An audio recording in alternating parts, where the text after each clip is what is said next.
Instead of the usual music overlay on this video, I wanted to go ahead and do something a little different. I really just wanted to kind of talk about the process that I'm going through and what it is that I'm working on here. As you can see, I am in Photoshop. Have been using it for a really long time. I plan on possibly doing some videos of how to use different features in Photoshop and, you know, really kind of go through that process. In this case, this particular project that I'm working on, it is I make these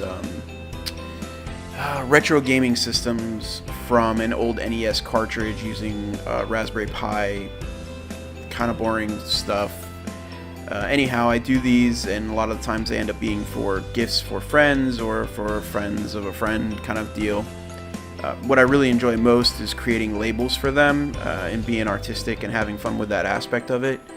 It's a lot of fun to try to figure out exactly, you know, what somebody might want to see of your artwork on something as simple as a label. In this case, it's for a friend of the family. She wanted to give one to her brother for either holiday, one of the holidays coming up, I'm not 100% sure. And she sent me some photo references of what her brother looks like and what he's into, and in this case he's into Taekwondo, and we kind of went with that route, thinking like that would be a good idea.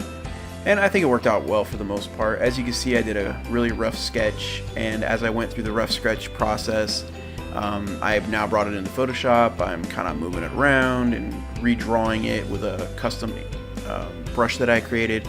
It's an ink brush. It gives me really nice solid lines, thin lines. It's pressure sensitive. It works with my UG 21-inch tablet screen. Well, it's not really a tablet, but 21-inch monitor. And they work well for me. I've had this one for a couple years now and really enjoy it. But here I am working on the eyebrows and going through and trying to refine all the lines for the eyes. I do like being able to turn the page. As you can see, that's something that Photoshop works great for. I can move the page around and kind of really get a feel for, you know, as if I was drawing by hand with a regular piece of paper, which is essentially how I started with this process anyway. So as I continue to go ahead, and I'm working on the hair and trying to get sometimes it's just really difficult to get the line that you want. And instead of having to try to merge multiple lines all over and over, it's sometimes best to just create a new layer and just kind of let your process go through and really get the line that you're looking for. As you see, I'm trying to get this one hairline that, you know, I finally got it, but it was a process. Speaking of that, here with the nose, this came out, I mean, I ended up just saying, you know, forget it, let's go ahead and just do some extra lines and just kind of blend it together as much as possible, and it works. But as much as I can get a nice smooth transition with one single line as I possibly am able to, that's what I prefer. You'll get a lot smoother lines, you'll get a completely different, more polished look with that than having to add multiple lines. As you can see there, I squashed the picture down a little bit. That's another great benefit of being able to do stuff digitally. Photoshop, you know, instead of trying to erase multiple lines and pencils and paper, and you kind of just let the lines flow. You know, you can fix the lines as in here and move it around, and yeah, so here I am making the thumb, and as you can see, I put that on a different layer. I want to be able to move the thumb around. I know it's not going to be perfect the first try. You know, it's one of those nice benefits that you can be able to do that. As I'm working on the arm, I just could not figure out exactly how I wanted it to look. And this one actually went pretty quick for the most part. I did find that I wanted to thicken some of the lines and move it around a little bit and kind of really position where I wanted it to go and give that dynamic feel. Really kind of going for that 16-bit retro gaming style for this particular project. I've done a few of these now, and I really enjoy being able to make the custom labels and really put the person into their gift. That's what most of these have been, is gifts. I did one for my sister for Christmas. I've done one for another friend of the family, and it came out really well. I was able to implement, you know, it was nice. It was a family of 4. you know, the adults and the kids, and trying to implement different aspects of the family into the image. You can go and see that one I created as well. Basically, it's, you know, somebody riding a dinosaur with a Darth Vader hat on and red socks, you know, for the baseball team, and you know, the characters playing a saxophone. So like the kid plays the saxophone, the other one loves dinosaurs, and they all love Star Wars, and it's just a lot of fun. I did one for my sister, and that was really cool as well. Kind of played on her nickname back from when we were in like high school, where her name is Angel, but they called her Ms. Devil, so just kind of played on that aspect of it, and just had a lot of fun with it. So as you can see here, I'm able to create different things on layers and move it around, and, you know, not knowing that I'm going to be moving it, just being able to put the stuff together. And it's a pretty quick process. I mean, I did speed up this video, but it really did not take that long. It just kind of flowed really quick. Once I had the rough sketch, and realistically, I probably did 3 rough sketches. I only ended up using the original one that I did. I just did the other one to kind of hash things out, and in my mind just try to figure out what it was going to take to get this done as quickly as possible. So yeah, here's, you know, just using different shapes and kind of sticking with it, erasing what needs to be done, moving things around. Here's one of my favorite tools, the pen tool. So I use this because I really wanted to thicken the line around the hair. Instead of trying to do it just by hand, or it was just easier to kind of fill in what needed to be done. I do that often.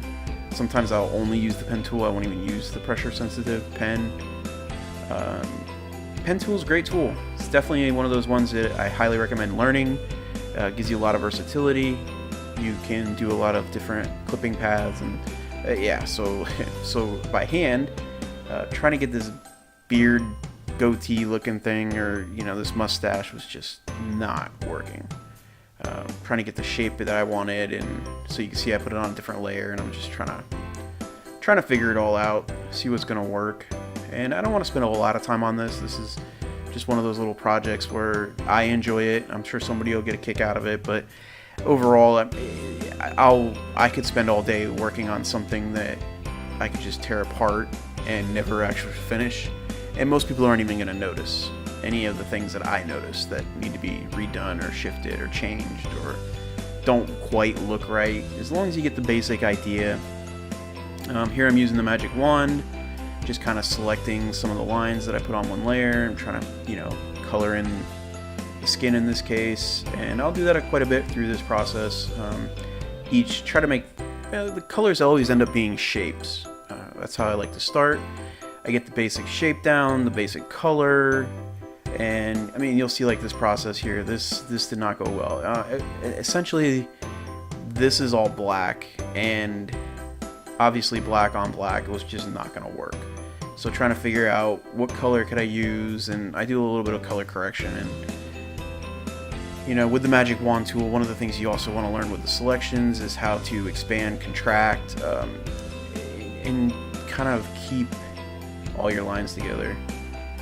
In this case, I have a nested layer. I'm going ahead and trying to get some highlights in here to really make it pop a little bit better, and work with these dark colors to try to figure out how that's gonna play out.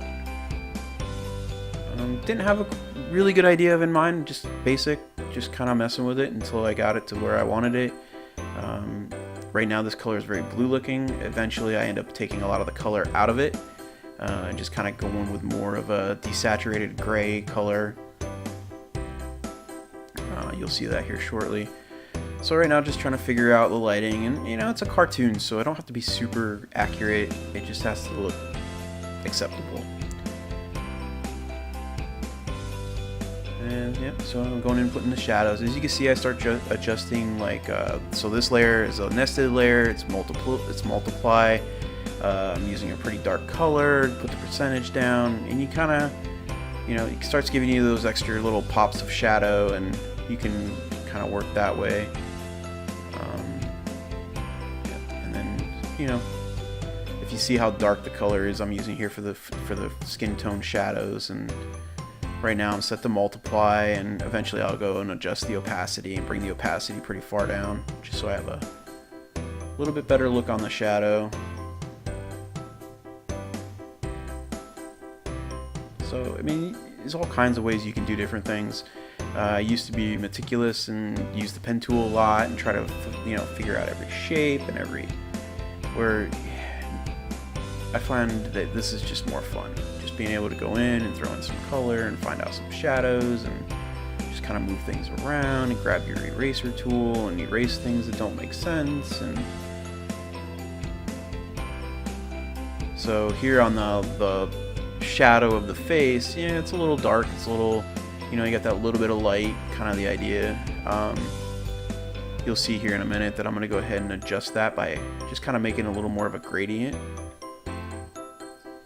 Just kind of give it some different options. And yeah, here's where I'm doing the gradient. So essentially I just made a little mask and added a little bit of gradient to the shadow so it's not so harsh. It's, you know, it's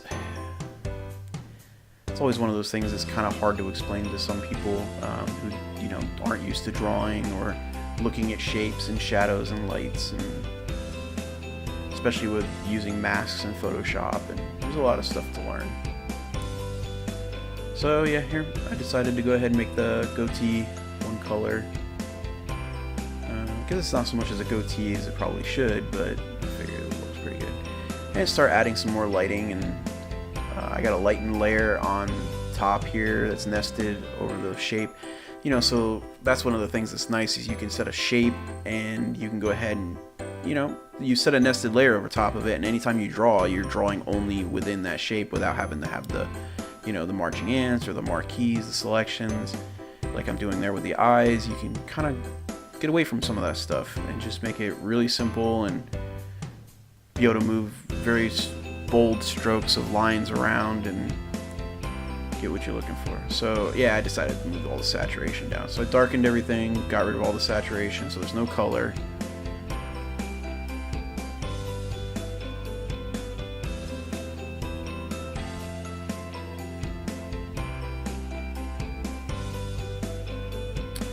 So yeah, as we go, that's the logo that they have for their, like a little badge. I don't even know what this says, but it seemed to be on there. You'll see where I'm getting ready to put it. So I got to strip out all the colors and just grab the text, or the characters in this case. So I just did a color selection. You know, pasted it over top, created a new layer, grabbed the warp tool, kind of move it around and contour it to the clothes to make it look like it's actually drawn on there. So nice little trick, you know, being able to contour it so it looks like it's there. I get ready to do the same thing with the entire logo, so you'll see that here in a second. I'll grab this whole logo and we're going to go ahead and move that and basically cut and paste that back into the other file. Created a new layer and we're going to warp it. And it's one of those things that most people aren't really going to notice that it's there, but it's there.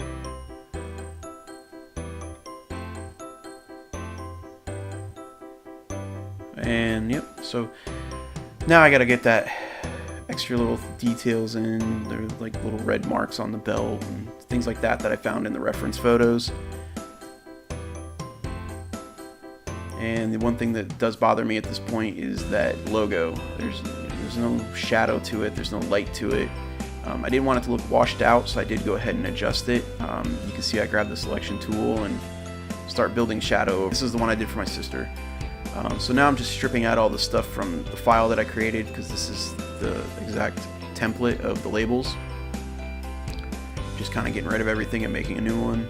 I'm going to go ahead and transfer the file over and convert it to a smart object so I can edit it. I don't lose anything by having it as a smart object. As you can see here, I'm going to go ahead and just go in and put the whites that I forgot in there, but with a smart object you can kind of move it around. You don't really lose any of your quality, you don't lose any of your information. You can still edit these files. It's like a file within a file. It can get very complex and you can have pretty large files, but for the most part I really find that enjoyable. Now I'm just kind of working on what my thought process was for this. I decided to go with a kind of like a Street Fighter fighting game style, being Taekwondo. So I'm a huge fan of, you know, Super Punch-Out and Super Nintendo and some of my favorite, you know, childhood games. So I went with a called it Super Kick-Out, and you know, it looks like he's gonna be kicking through some brick wall. This process went pretty quick. It's you know, I kind of just grabbed the picture offline off the internet for kind of a reference and traced it, just to try to get all the shapes in really quick, and wasn't trying to be precise. I wasn't trying to overly steal somebody else's thing. I just needed a quick little something, some sort of background to really help the rest of the image along. So this was a little time consuming, and you know, it went pretty well. It was nice to just throw on some music and make a bunch of lines.